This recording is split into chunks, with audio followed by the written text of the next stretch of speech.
if you're joining us in reading through the Bible story in 30 days, today's reading is 1 Samuel 12, 1 through 58. And if you have not read this passage, please pause the video now and read it. What made David great? Why did the people accept him over Saul when they had specifically chosen Saul? Personalities play a huge role in our life.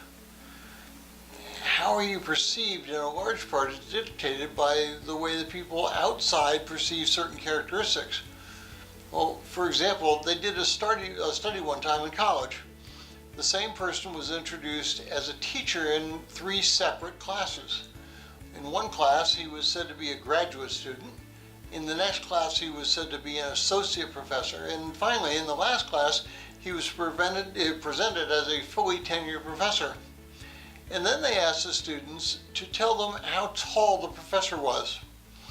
The full professor was generally seen as over 6 foot 2 inches, whereas the graduate student was seen as about 5'10".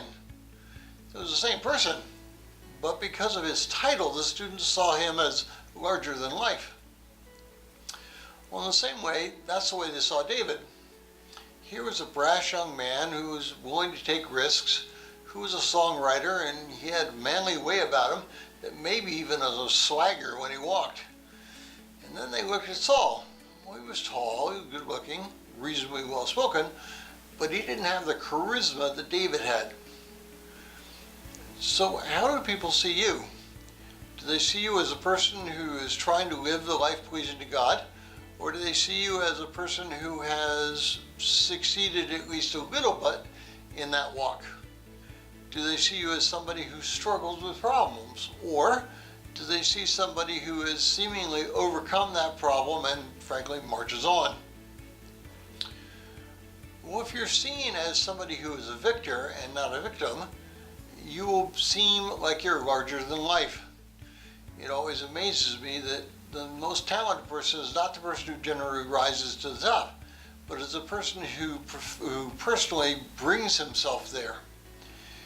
So how should you present yourself in Christ? Well, the answer is one who is humble, one who understands God's word, and one who tries to put into practice as much as possible without bragging or complaining. Then you'll be seen as a giant.